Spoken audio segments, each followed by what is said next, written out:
This is Sludge Central. I'm Jay. Also, we are broadcasting on WZLP, and with me tonight is my friend, phenomenal artist, and fellow Jersey guy, Scott Modrzynski. Scott, how you doing, man? I'm doing good, Jay. How are you? Thanks for having me. I'm very excited to have you here. We work together on a project that's coming out soon, so we'll get to that in a little bit. But briefly, I want to get into your history. More importantly than anything is that you're a Jersey guy and you were born in the state. What could you share with us about your Jersey roots? Well, first of all, I mean, like you, born and bred Jersey. I'm all about Jersey. I'm in Long Island now, and I often call it the wrong island because it is. There's only one way in and one way out, and it's miserable. It is But tough it's tough to get in and out, but no, we'll call it Strong Island. yeah, oh, okay, we'll go with that. Yeah. It's the nicer way. I miss being home. I was originally born in North Jersey, grew up there, but then spent all my summers down in Wildwood. I mean, Awesome. I was a lifeguard down in Wildwood for on and off for 3 separate stints, years. It was good times. That's awesome. Jersey background, that's kind of how you and I connected at first, but you are very artistic. Now, this is something that I don't have that talent. I have no skill in artistry. I can't draw, I can't paint, can't do anything like that. I can't sculpt. So I'm fascinated by people who could do those types of things, and your art is outstanding. So tell us about your artistic background and how that sort of came to be and when you realized that this was something that you were good at. I mean, I think it started, I guess, when I was a kid. I always loved drawing and, all the cartoons I watched on TV and stuff, like, oh, Thundercats, right, here I am making my own sort of omens. Stuff like that. I was always into that. The town I grew up in, Fairfield, it's in Essex County, they always had like an Easter art contest and a Halloween art contest where all the kids in town would go to the park. There was like, I don't know, this building, like some community center or whatever. And like you would just sit there and you would just draw for like 2 hours, whatever your thing was.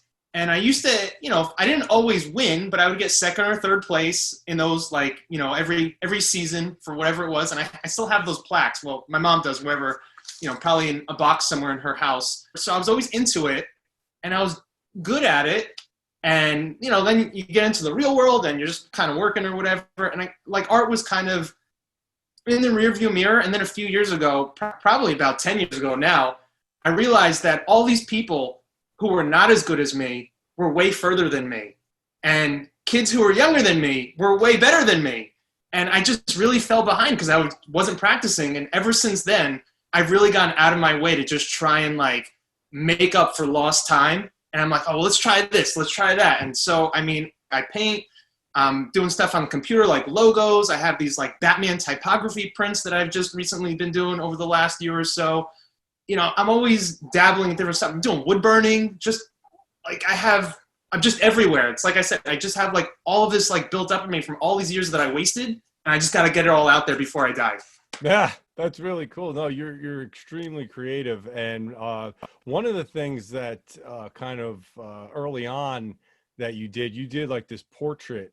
Do you remember doing this of me? Like what from the the Halloween special? So, yes. Yeah, so from the Halloween special, there was a scene that you kind of based it off of, and it came out so cool. I'm going to show it on the screen here. That was really awesome. And I always loved all your Muppets artwork, and you do a lot of great stuff. So it's awesome to finally get to work with you together on something. And that is the project that we've been working on every year. I try to do a SAMMI CURR item that would go for sale for people who love trick or treat, and SAMMI CURR got to keep that spirit alive.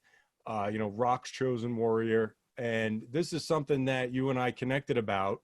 I wanted to do a mask. So last year I did a cutout SAMMI CURR mask where, you could either keep it on your wall or cut it out and make a homemade mask.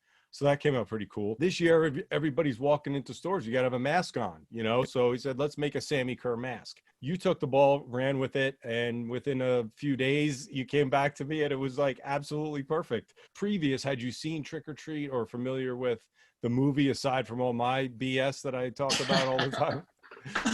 So I have a vague, very vague recollection of watching this when I was younger. I a handful of cousins that are older than me. So, you know, anytime that there was like a big family gathering, eventually the older kids would go off and watch some movies somewhere. I remember Nightmare on Elm Street Part 3 was another one that totally screwed me up.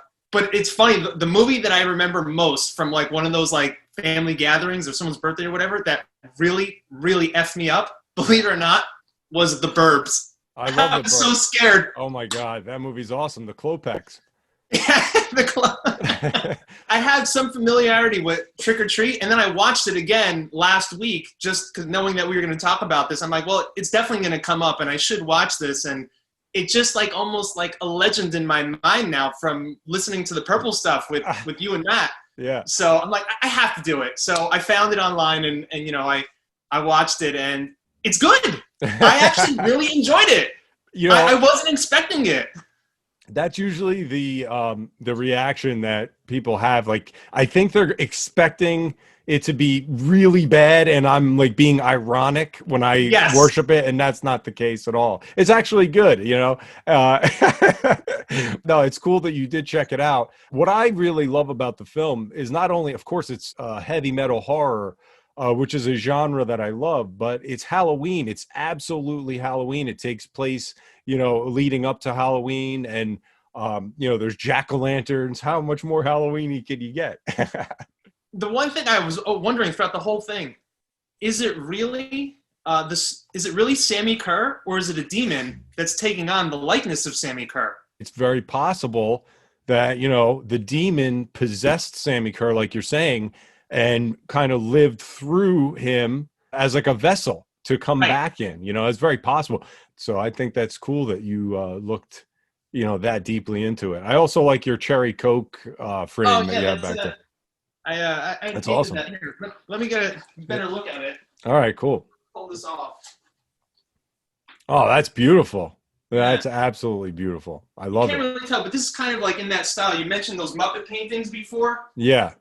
This is kind of in the style of that, where I just kind of, what I do is I really just glob paint directly onto the canvas, like a million different colors. So it looks like it's purple, but it's really like 6 or 7 different colors on there that just ends up being purple. But when you get up close, you can see like green and blue and yellow. Wow. I think the way you describe that artwork, that makes it yours, you know, and that's the only reason why you would want to have a painting on the wall is because it's from this specific artist that you enjoy, you know, that you appreciate. So, but with that said, the killer artwork that you did for the SAMMI CURR mask, it just came out so absolutely awesome. When you were doing this art, when you were creating it, to me, trying to capture how it would look in a mask, you don't get a lot of, you know, you can't do the whole face. Right. So you're only being able to do like the mouth and the side of the cheek. How was your experience creating that?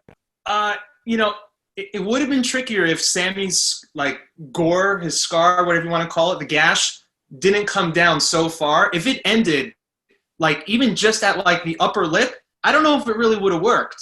Yeah. But the fact that he's kind of like, not that he's like Two-Face, but the scar comes down almost that far, like the length of, so on that one side there, you know, it worked out well with that.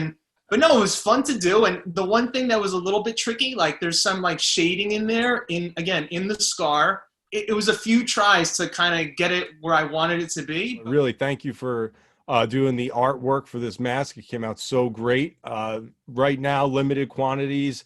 It is available. It's likely going to sell out really, really quickly. If you have anything that you'd like to promote and tell everyone where you can be visited on social media, go for it. You can find my work over at MojosWork.com, MOJOS work.com. And honestly, throughout all of social media, I'm Mojo's Work, Twitter, Facebook, Instagram, even Tumblr. I'm not really there anymore, but it exists. Right. Mojo's Work. I'm all there.